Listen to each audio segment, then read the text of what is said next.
Amen. Vous allez bien? Alors c'est les vacances, j'espère que ceux qui sont en vacances vont bien. Puis ceux qui nous visitent, j'en profite, je vous salue. Puis ceux aussi qui sont de l'autre côté de leur écran, nous vous saluons, nous pensons à vous, nous prions pour vous. Et nous savons que vous êtes de plus en plus nombreux à nous suivre sur Internet. Que Dieu vous bénisse. Et je ne veux surtout pas oublier ceux qui travaillent, qui sont là. Que Dieu vous fortifie. Amen. Amen. Je voudrais introduire mon message par un texte dans 1 Corinthiens chapitre 9, verset 26. Nous connaissons bien ce texte. 1 Corinthiens 9. Et vraiment, je voudrais le prendre à partir du verset 24 pour bien comprendre et réaliser de quoi nous parlons ce matin. 1 Corinthiens chapitre 9, verset 24. Ne savez-vous pas que tous ceux qui courent dans le stade courent tous, mais qu'un seul remporte le prix? Courez de manière à le remporter. Tous ceux qui combattent s'imposent toutes sortes d'abstinences, et ils le font pour obtenir une couronne corruptible. Mais nous, faisons-le pour une couronne incorruptible. Moi donc, je cours, non pas comme à l'aventure, je frappe, non pas comme battant l'air, mais je traite durement mon corps, je le tiens assujetti, de peur d'être moi-même désapprouvé après avoir prêché aux autres. Amen. Il y a quelques années de ça, je commençais à faire du tennis. J'ai appris à jouer du tennis avec des enfants. À l'époque, j'étais animateur. Et lorsque, à cette époque-là, je m'occupais des enfants et les enfants m'ont dit un jour, Pierre, on veut te défier sur un terrain de tennis. Piqué dans mon orgueil, j'ai dit oui. J'aurais peut-être dû dire non, mais j'ai dit oui.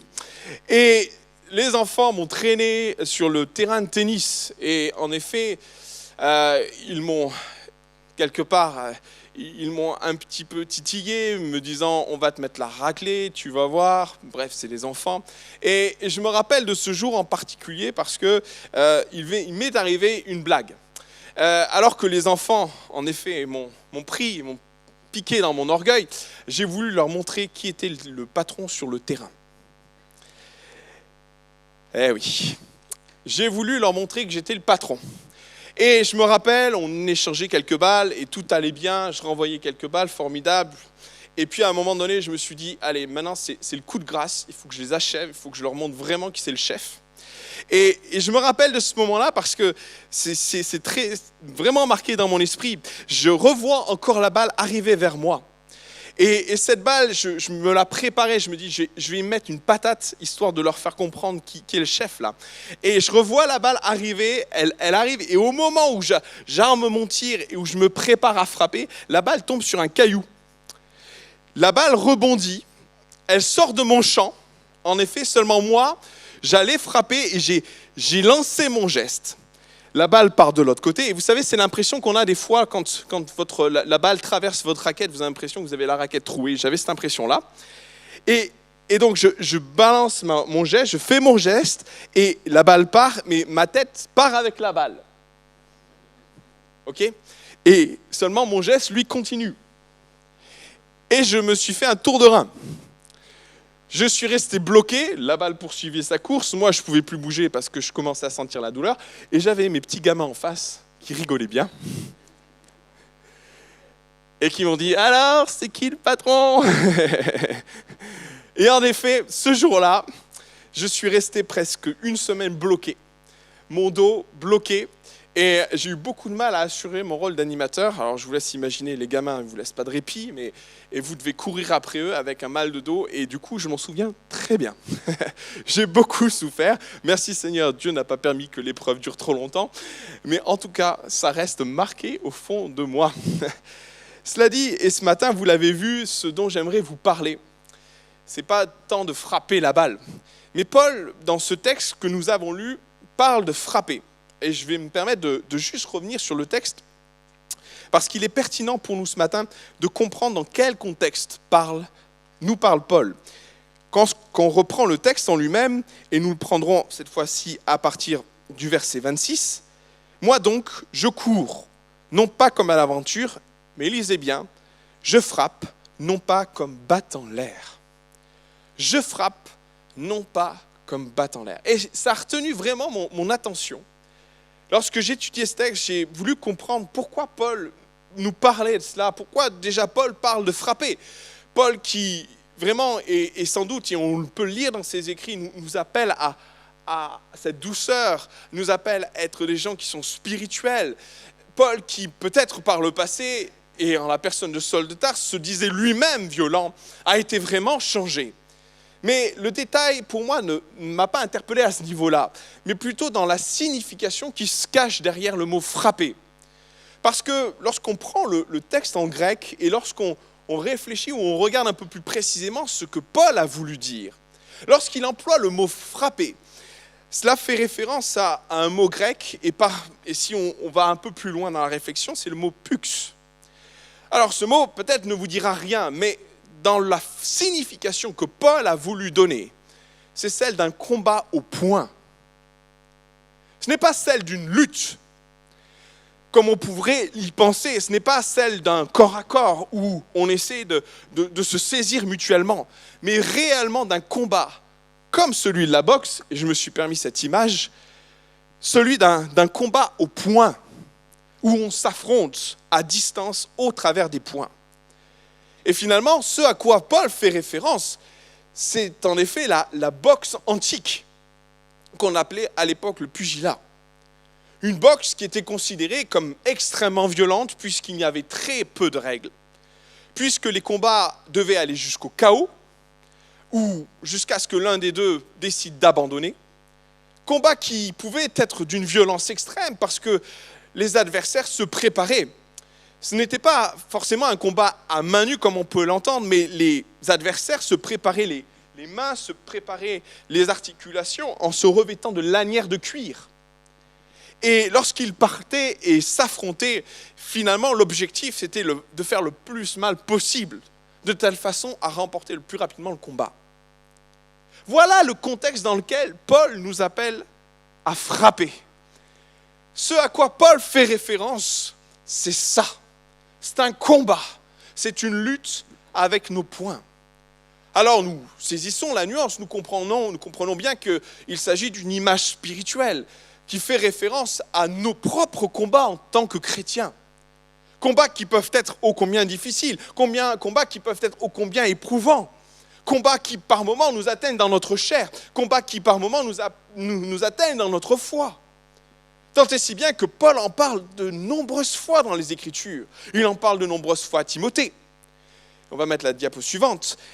Mais il en parle aussi dans un texte magnifique de Timothée, chapitre 4, verset 7, où il dit « J'ai combattu le bon combat de la foi, j'ai achevé la course et j'ai gardé la foi. » Combat qui, par moments, est en lien aussi aux épreuves que nous rencontrons. Et cela, c'est le texte suivant. Lorsque dans Hébreux, chapitre 10, au verset 32, il parle aux Hébreux, il leur rappelle, souvenez-vous de ces premiers jours, où après avoir été éclairés, vous avez soutenu un grand combat au milieu des souffrances. Oui, ce n'est pas un combat facile. Le combat spirituel qui est le nôtre est un combat qui peut nous atteindre profondément dans notre chair, mais pas que. C'est parfois le combat que nous rencontrons au travers d'une forme de persécution. Et là, nous avons la suite dans les textes. Dans Colossiens, chapitre 4, verset 12, nous trouvons ça au travers même de la prière, où il nous est parlé de Paphras qui était des vôtres et qui vous salue, serviteur de Jésus-Christ. Il ne cesse de combattre pour vous dans ses prières. Et moi, je suis convaincu d'une chose, c'est que si l'église de Bastille avance, c'est parce qu'il y a un département intercession qui prie, qui se tient devant Dieu et qui intercède et qui vient dans le combat. Et je rends grâce pour tous ces frères et ces sœurs qui se tiennent dans la prière, qui se tiennent par moments à genoux, qui crient vers Dieu et qui demandent sa grâce et sa bénédiction. C'est un combat. C'est une lutte. Et merci pour ceux qui se lèvent et qui prient et qui servent dans ce département d'intercession. Puis finalement, nous avons Romains chapitre 7, verset 23, où il nous y dit « Mais je vois dans mes membres une autre loi, qui lutte contre la loi de mon entendement et qui me rend captif de la loi du péché qui est dans mes membres. Et là, en effet, nous comprenons tous de quel combat il s'agit. C'est celui de la tentation. Combat qui prend place et qui peut prendre place dans plusieurs domaines de nos vies. On pense forcément à Jésus pendant les 40 jours de jeûne et prière qui a dû combattre l'ennemi. Et il l'a combattu de la plus belle des manières, puisqu'il nous dit que Jésus répondait par la parole et confrontait l'adversaire dans ce qu'il a avancé comme argument. Et nous savons que Jésus est sorti vainqueur de ce combat. Alors, dans tous ces combats, nous devons nous rendre compte que c'est par la grâce de Dieu que nous sommes vainqueurs. Parce que c'est lui qui nous fortifie, parce que c'est lui qui nous donne d'être vainqueurs, en effet. Et si nous sommes debout, c'est parce que lui le veut, parce que lui nous soutient, parce que lui est à nos côtés. Et c'est une des plus belles bénédictions, parce que dans le combat spirituel, il est avec nous. Et ma prière pour chacun d'entre nous ce matin, c'est que le Saint-Esprit, que Jésus-Christ soit là avec vous, dans quel que soit le combat qui vous concerne, que ce soit face à la persécution, que ce soit dans la souffrance, que ce soit dans le combat, dans la prière, que l'Esprit de Dieu soit sur vous, pour vous donner d'être vainqueur.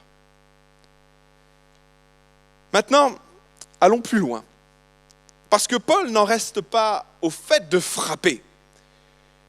Les choses n'en restent pas là parce que Paul va beaucoup plus loin. Il mentionne et il rajoute une chose, « Certes, je frappe, non pas comme battant l'air. » Et cette affirmation de Paul m'a interpellé à bien des égards. Parce que si Paul en parle, c'est qu'il y a une bonne raison. Si Paul décrit le fait que par moment, eh bien, on peut se positionner comme un combattant, quelqu'un qui frappe, mais qui a priori frappe mal, au point qu'il décrit ça comme battre de l'air. Si je prends la chose telle qu'elle, et si je réalise ce que Paul est en train de me dire, c'est que par moments, dans nos combats, parfois, eh bien, nous nous sommes et nous nous trompons, au point d'être, comme Paul le décrit, comme battant l'air. Et vous savez, personnellement, j'étais interpellé que Paul le mentionne, et je me suis dit, mais pourquoi tu le mentionnes ? Pourquoi tu nous en parles, Paul ? Pourquoi tu nous amènes à réfléchir là-dessus ? Et finalement, j'ai trouvé plusieurs explications à cela. Et je trouve tellement pertinent que l'Église comprenne que par moments, il y a des combats. Peut-être dans nos cœurs et dans nos vies, dans ce qui nous est personnel, nous menons des combats, mais qui sont comme Paul le décrit. Nous frappons, mais nous battons l'air. Et il y a un réel danger à battre l'air. Il y a un réel danger spirituellement pour nous de battre l'air. Je vais en signifier 3. Permettez-moi juste de décrire un aspect. Nous combattons, nous luttons spirituellement et nous ne voyons rien. Alors par moments, c'est le projet de Dieu, c'est le plan de Dieu parce qu'il nous faut être patient. Mais admettons que par moments, ce n'est pas la patience, mais c'est notre égarement. Et ne voyant pas arriver les choses, la première chose qui nous arrive, c'est le découragement. On est découragé. On prie, on se tient devant Dieu, on frappe, et puis rien. Et vous savez, le sentiment de découragement nous gagne très vite. Peut-être un autre aspect que je pourrais souligner, c'est si nous pouvons être découragés, ce qui suit derrière, c'est la fatigue. On combat, on lutte, on s'investit, parce qu'il n'est pas question dans le combat spirituel d'y aller de façon légère. Lorsque nous nous tenons devant la face de Dieu, lorsque nous nous tenons dans sa présence, que nous cherchons sa face, que nous combattons et que nous luttons, que nous frappons, il est question d'un investissement qui peut nous coûter, qui peut même nous amener à être fatigués. Et peut-être pour certains qui ont mené des combats durs et difficiles, ils savent de quoi je parle. Ils savent combien par moment le combat peut être lourd et difficile. En fonction de vis-à-vis de quoi ? En fonction de ce qui est en face de nous, ce que nous affrontons, les luttes peuvent nous épuiser. Et puis, la troisième chose, et ce n'est pas la moindre, et cela fait référence au contexte que Paul nous a donné par rapport au fait de frapper. Vous savez, la boxe, c'est un sport qui, selon moi, ne pardonne pas. C'est un sport qui demande une attention particulière, qui demande d'être très vif, très rapide. Et par moments, j'ai vu des sportifs, malheureusement pour eux, comme Paul l'indique, battre l'air, frapper à côté. Mais vous savez, ça nous met dans une position de fragilité. Parce que par moments, nous nous dévoilons, par moments, lorsque nous portons un coup, nous nous mettons dans une situation délicate, au point que l'ennemi peut en profiter. Et c'est ce qui se passe. Si un coup est mal ajusté et mal porté, ça devient une occasion pour l'adversaire d'asséner un coup qui, lui, sera gagnant. Ce que je veux dire par là, c'est que si nous battons l'air, eh bien, nous offrons aussi une possibilité à l'adversaire de nous frapper. Alors, certes, ça ne va pas être un coup comme on l'entend, mais réfléchissez à ce que nous vivons, lorsque nous vivons la frustration, lorsque nous nous tenons dans la présence de Dieu, que nous prions, que le découragement est là, que la fatigue est là. Et vous savez, il y a tout un tas de raisonnements qui peuvent germer dans nos cœurs. Des raisonnements qui peuvent être terribles, du genre « mais Dieu ne m'écoute pas, Dieu ne m'entend pas ». On peut même en venir à dire « Seigneur, je vais me rebeller contre toi, Seigneur ». Parce que j'ai prié, parce que je me suis tenu devant toi, parce que j'ai fait ce qu'il me semblait bon de faire, Seigneur. Pourquoi rien n'arrive? Vous savez que l'ennemi peut se servir de ça dans nos vies. Et certes, ce n'est pas le coup qu'on attend, mais c'est le coup subtil de l'adversaire qui vient nous tacler lorsque peut-être, dans notre incompréhension, nous nous questionnons et disons à Dieu, mais pourquoi? Pourquoi tu ne réponds pas à mes prières? Pourquoi, alors que j'ai combattu, j'ai lutté? Et peut-être même comme Paul, on pourrait dire, mais Seigneur, j'ai tenu ferme, j'ai combattu le bon combat de la foi. Pourquoi, Seigneur? Peut-être la question qu'il faudrait se poser au fond de notre cœur, question que nous ne nous posons pas forcément toujours, c'est est-ce que, Seigneur, je n'ai pas combattu en vain? Est-ce que je n'ai pas frappé de l'air? J'ai la conviction, mes frères et sœurs, que Dieu, par moments, et en particulier dans la prière, peut nous appeler à combattre plusieurs années. J'ai la conviction dans mon cœur que par moments, le Seigneur peut nous dire simplement, mais viens mon enfant, viens me combattre. Et j'ai cette certitude que pour certains, vous menez des combats depuis des années dans la prière, des combats depuis des années dans l'intercession. Et je suis convaincu que cela peut être aussi le plan de Dieu. Mais parfois aussi, nous combattons, mais nous frappons de l'air.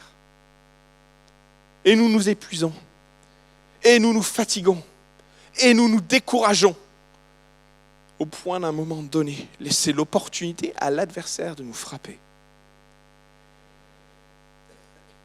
Lorsque j'ai lu ce texte, j'étais interpellé en effet. Et dans mon esprit, et je crois que le Seigneur m'a mis ce verset à cœur, c'est le verset qu'on va afficher maintenant, c'est 2 Corinthiens chapitre 12, verset 8. Nous connaissons ce texte. Et cela fait référence à l'écharpe de Paul. Vous connaissez tous ce texte. Et Paul a écrit précédemment, puisque ce texte, nous l'avons lu, il était dans 1 Corinthien, ce texte appartient à 2 Corinthiens.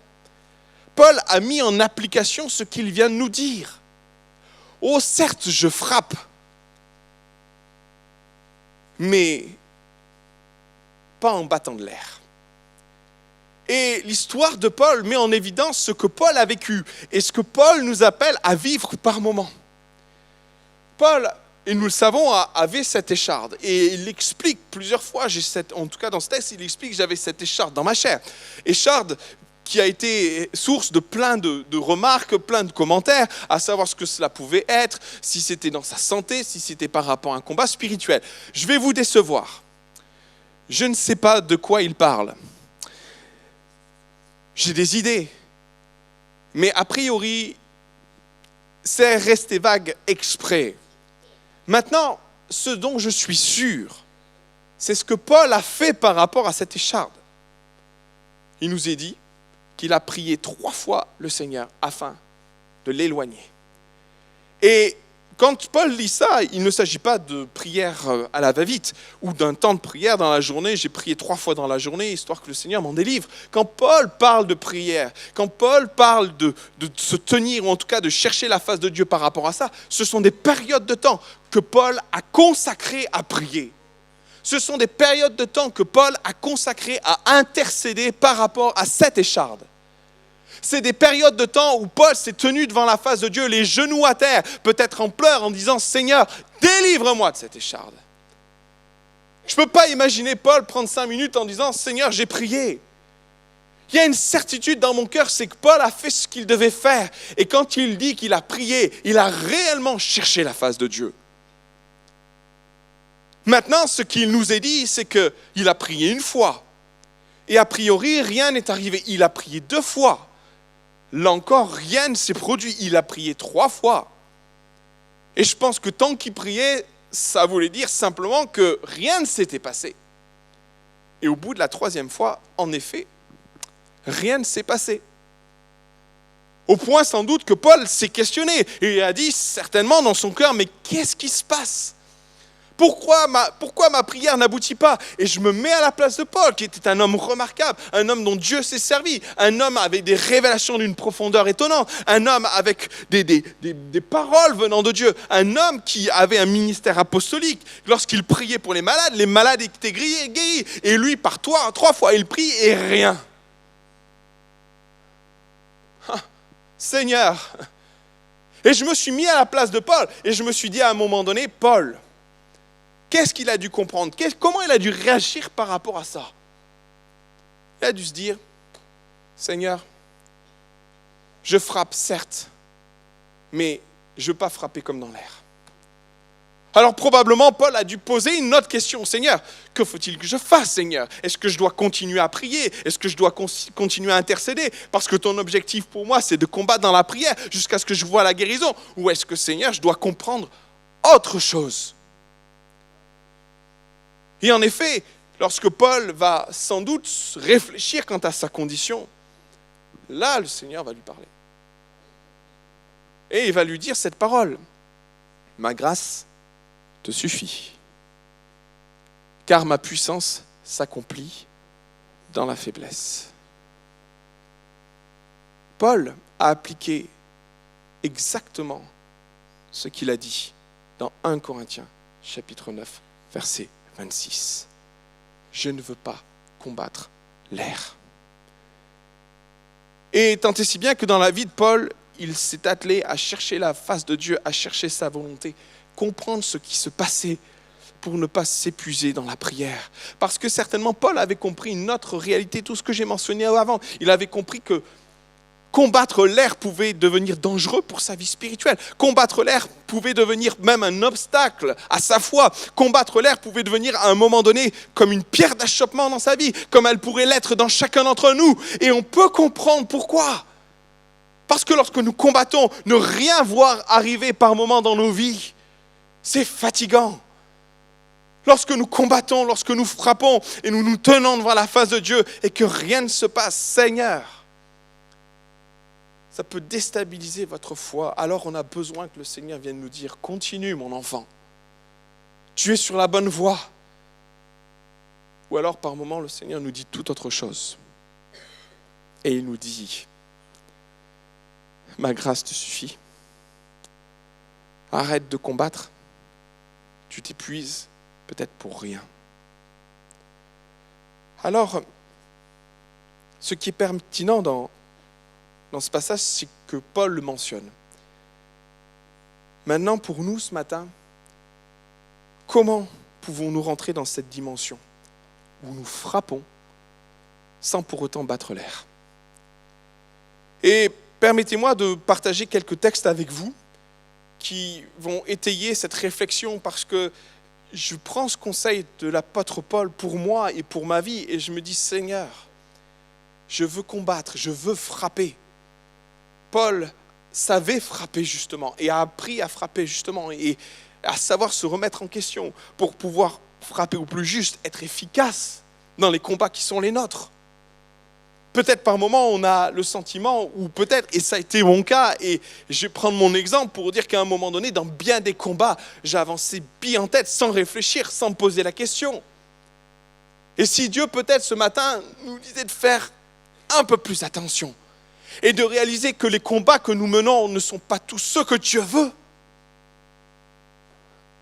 Ouais. Les combats que nous menons ne sont pas tous ceux que Dieu veut. Alors, 4 pensées sont venues sur mon cœur que je voudrais simplement partager. La première, nous la trouvons dans Jacques chapitre 4, verset 3. Et fait le parallèle avec ce que Paul a vécu. Il nous est dit simplement, vous demandez et vous ne recevez pas, parce que vous demandez mal. Ah, Seigneur, on demande mal. Il y a des années de ça, alors que j'allais rentrer à l'école biblique, s'est posé vraiment la question du financement de mon école biblique. Et j'ai vécu quelque chose de vraiment particulier pendant cette période-là, parce que j'étais pris dans un conflit. Celui de financer mon école biblique, ou, au lieu de financer mon école biblique, monter, servir le Seigneur au milieu des adolescents en camp d'ado. Et vraiment, j'ai eu un gros combat avec ça, parce que je voyais l'impératif de travailler pour gagner, pour payer mon école biblique, et à côté de ça, je voyais l'impératif de servir au milieu des ados. Et j'ai passé un mois de juin à l'époque j'étais étudiant encore, mais j'ai passé un mois de juin à me torturer à savoir ce que je devais faire. Avec une raison valable, en me disant, Seigneur, mais il faut que je paye mon école biblique, il faut que je travaille. Et pendant le mois de juin, je me suis tenu devant Dieu et j'ai dit, Seigneur, il faut que tu me trouves un travail.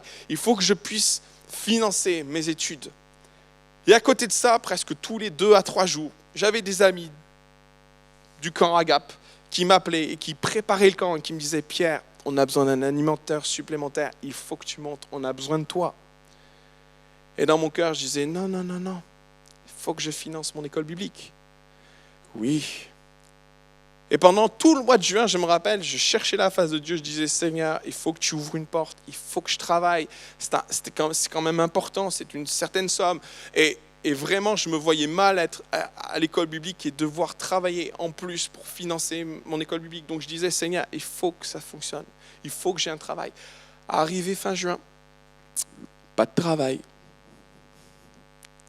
Et là, j'ai commencé à dire, Seigneur, qu'est-ce qui se passe ? Fin juin, 1er juillet, pas de travail. Et là, j'ai commencé à me dire, Seigneur, qu'est-ce que je dois comprendre ? Qu'est-ce que je dois faire ? Et pendant ce temps de remise en question, j'ai commencé à prier et je disais, Seigneur, qu'est-ce que je dois faire ? Et je me rappelle d'une conversation que j'ai eue avec ma mère. On était dans la chambre, je revois très très bien ma mère, on discutait ensemble par rapport au travail, par rapport à mon investissement, par rapport au fait de servir. Et à un moment donné, alors que je priais, je me remettais en question, je dis à ma mère, de cette façon-là, toute simple, écoute maman, je pense que si Dieu me veut vraiment là-haut, Agape, si c'est son plan, eh bien, il faut qu'une certaine personne, c'est Jean, Jean, il faut que Jean m'appelle. Parce que Jean, je ne peux pas lui refuser ça. Et beaucoup de gens m'avaient appelé jusqu'à présent, tous sauf Jean. Et ça m'arrangeait bien.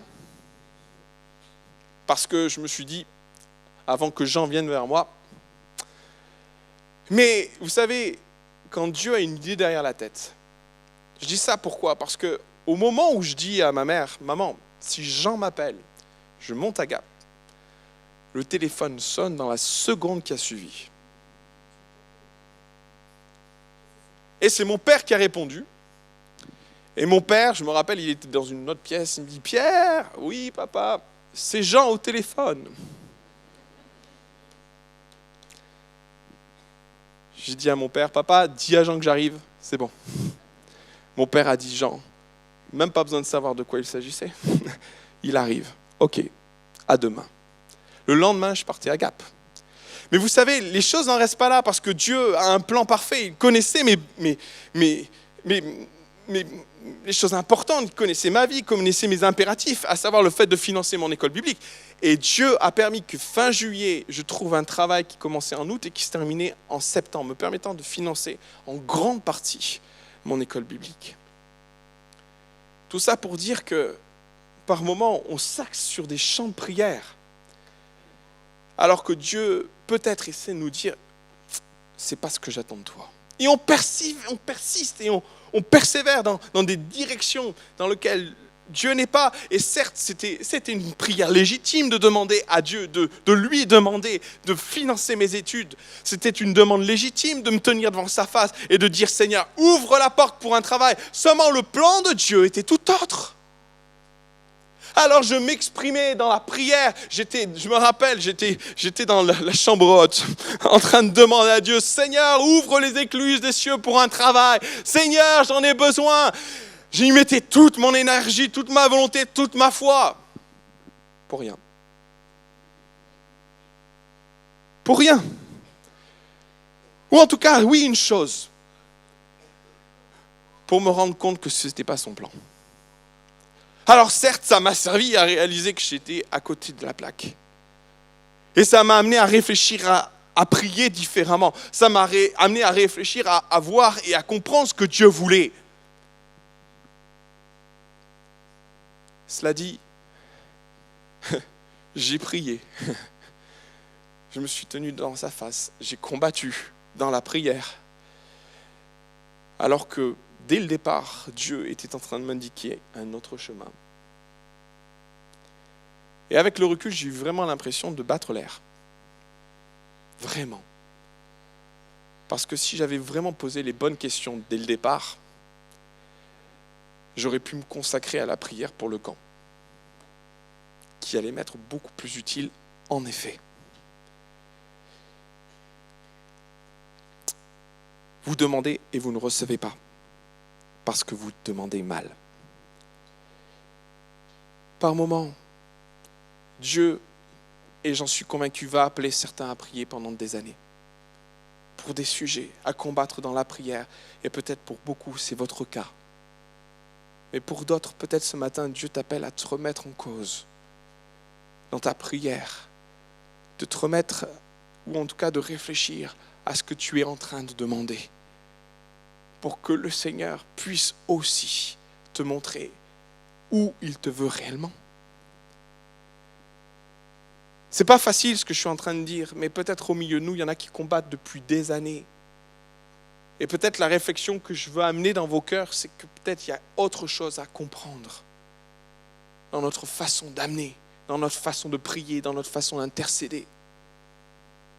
Paul, au bout des 3 fois, a compris. Ma grâce te suffit.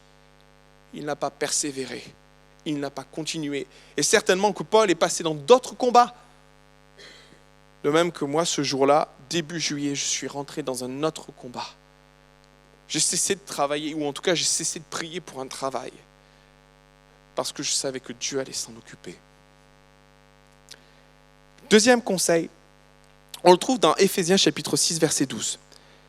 Et là encore, vous allez voir, car nous n'avons pas à lutter contre la chair et le sang, mais contre toutes les dominations, les autorités, les principautés de ce monde, des ténèbres, contre les esprits méchants dans les lieux célestes. Il y a un piège de l'adversaire, et mesurez bien ce que je suis en train de vous dire. Il y a un piège de l'adversaire de mener les enfants de Dieu sur le terrain de la lutte contre la chair. Oui. Alors, je ne parle pas forcément de notre combat, nos combats qui nous sont intérieurs, mais dans nos familles, sur nos lieux de travail, par rapport à des situations, par rapport à des conflits, par rapport à des problèmes. Et quelque part, humainement, on est toujours tenté de réagir humainement. Face à des situations, on est toujours tenté de rentrer dedans ou de leur rentrer dedans. Et très honnêtement, c'est des combats qui sont les nôtres au jour, quand nous sommes sur notre lieu de travail. Et là, la nuit nous attend, nous tend le piège. Viens lutter contre la chair. Viens affronter tes amis du travail, entre guillemets, tes collègues de travail. Viens affronter ta famille. vient combattre la chair. Par la chair, forcément. Et vous savez, c'est un piège dans lequel nous rentrons par moments si vite. Parce que nous sommes en progression dans le domaine de la sainteté, on est d'accord.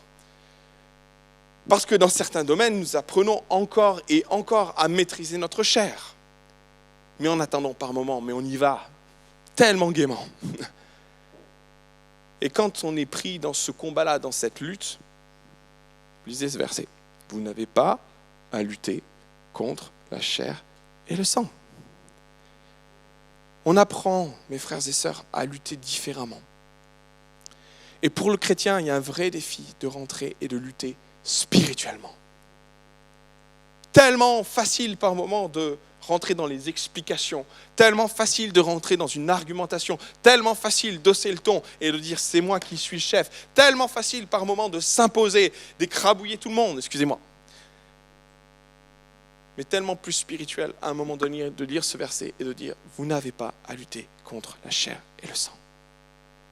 Mes frères et sœurs, il y a des combats qui nous appartiennent et il y en a qui appartiennent à Dieu. Il y en a qui appartiennent au Seigneur. Laisse-le combattre. Laisse-le combattre. Ne rentre pas dans le jeu de l'adversaire, celui qui t'invite à frapper. Parce que là, on se retrouve dans la situation décrite précédemment, la boxe. Parce que le chrétien, il n'est pas appelé à être efficace en combattant la chair. Tant et si bien que lorsqu'il frappe, peut-être vous avez expérimenté ça, ça vous revient en pleine tête. Moi, ça m'est arrivé à essayer de combattre charnellement avec des armes de ce monde. J'ai perdu toute efficacité. Et même, je vais vous dire, l'ennemi s'en est servi. Vous n'avez pas à combattre, à lutter contre la chair et le sang, mais plutôt dans la prière, dans l'intercession. Je pense à nos familles, je pense à certains de nos amis, je pense à nos contacts au travail, je pense à plein de domaines dans lesquels on est tenté de venir sur le terrain de l'affrontement où Dieu nous dit « n'y touche pas ». N'y touche pas. Troisième conseil, et c'est Paul qui le donne dans ce texte. Vous connaissez, on l'a lu ensemble, et le texte dit simplement ceci au verset 25, juste avant le verset 26. Tous ceux qui combattent s'imposent toute espèce d'abstinence, et j'ai rajouté de discipline. On a besoin de se préparer au combat spirituel. Paul le dit. Alors qu'il est en face et qu'il exprime l'idée de combattre et de frapper, Paul encadre son texte par 2 fois de la nécessité d'être prêt au combat spirituel. Alors, il ne s'agit pas de se préparer physiquement, on l'a bien compris. Il y a une image spirituelle à laquelle Dieu nous appelle. C'est que lorsque nous sommes appelés à frapper, lorsque nous allons et nous sommes appelés à combattre, il faut être prêt. Vous savez, il y a ce texte particulier dans Actes chapitre 19, verset 14. On connaît bien ce texte. C'est les fils de Sévas. Et ces jeunes garçons, en tout cas je pense qu'ils étaient jeunes, se sont lancés dans une entreprise un peu particulière, dans un combat particulier. La Bible nous dit qu'ils sont allés prier pour quelqu'un qui était animé d'un esprit impur. Vous voyez ce que je veux dire? Et lorsqu'ils vont affronter cet esprit impur, ils vont prier au nom de Jésus que Paul prêche. Ok. L'esprit malin répondit, « Je connais Jésus, je sais qui est Paul, mais vous êtes qui ?»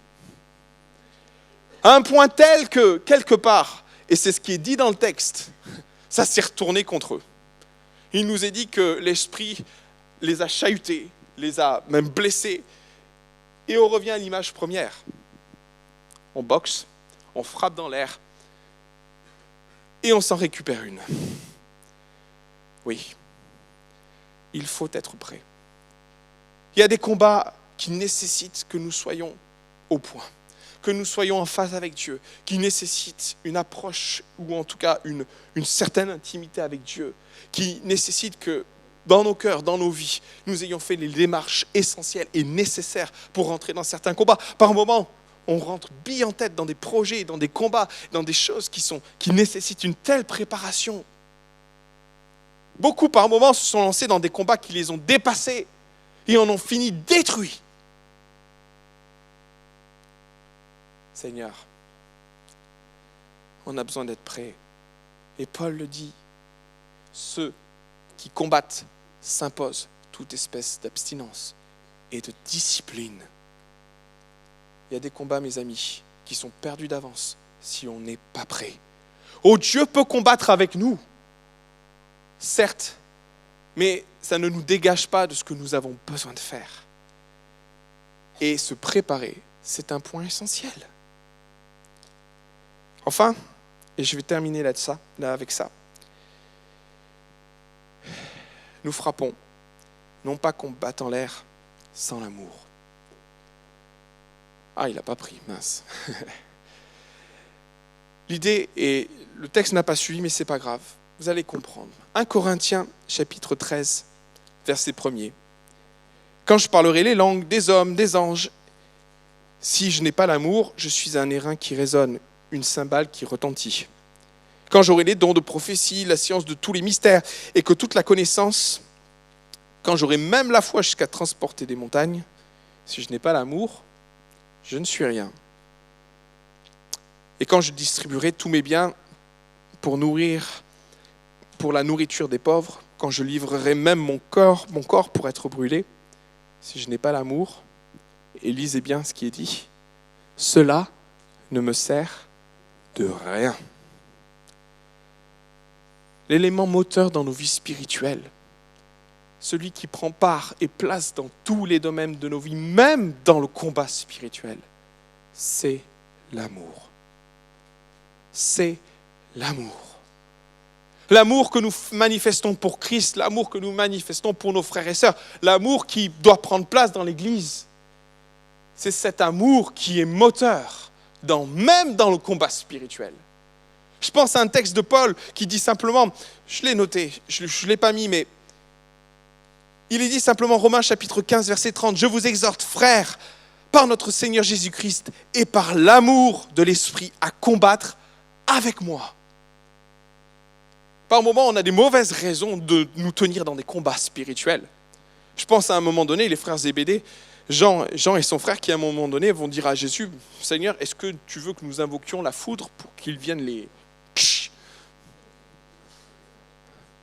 Vous allez rentrer dans un drôle de combat. Cela dit, vous avez compris que ce n'est pas l'amour qui les motivait. C'est si bien que Jésus va leur dire, « Hey, oh !» Mais vous savez, des fois dans nos cœurs, nous devons vérifier les motivations profondes et vérifier et comprendre quelles sont les vraies motivations profondes de nos cœurs. Seigneur, que ce soit l'amour. Que ce soit l'amour. Alors je vais terminer avec ça. Et j'aimerais peut-être qu'on prenne un temps très rapide ce matin. Parce que peut-être ce matin, beaucoup sont dans la situation où vous combattez depuis des années. Et ma prière pour chacun d'entre nous ce matin, c'est qu'il y ait des réponses. Parce que mon désir, ce n'est pas que vous battiez l'air. Mais mon fardeau sur mon cœur, c'est que des frères et sœurs sortent de ce lieu avec des réponses quant à ce qu'ils doivent faire. Peut-être qu'il y aura des réponses à l'image que celle que Paul a reçue, à savoir, ma grâce te suffit. Peut-être ce matin, il y aura des encouragements à persévérer dans la prière parce que le combat, le jeu en vaut la chandelle, l'intercession est là, le combat est nécessaire et qu'il faut aller au bout de ce combat. Toujours est-il que ce matin, je voudrais que personne ne sorte de ce lieu avec le sentiment qu'il bat l'air. Qu'il ait des réponses à ces interrogations. Que peut-être le Saint-Esprit ouvre les yeux des cœurs. Peut-être que le Saint-Esprit aussi, et je suis convaincu de cela, il y a un don tellement précieux du discernement. Seigneur, aide-moi à discerner quel est mon combat. Aide-moi à discerner où je dois combattre et comment je dois combattre. De peur d'un moment de me retrouver dans la situation où je frappe, mais je bats de l'air. Et on l'a vu, c'est tragique, parce qu'on peut finir découragé, parce qu'on peut finir complètement anéanti, sans force d'un combat spirituel. au point même de devenir à un moment donné une cible tellement facile pour l'adversaire. Alors que ce matin, le Saint-Esprit parle au milieu de nous, qu'il révèle, qu'il montre, qu'il indique, qu'il confirme, qu'il dirige, qu'il conduise, qu'il renforce dans des positions, qu'il parle, au point de dire que ce combat, j'ai déjà entendu ta prière. Il y a un mot que le Seigneur va dire à Cornélius, à Corneille, fonction des versions. Et il est dit ceci à cet homme, l'Éternel a entendu et a vu tes prières. Vous savez, par moments, on continue à intercéder dans des domaines où Dieu a déjà répondu.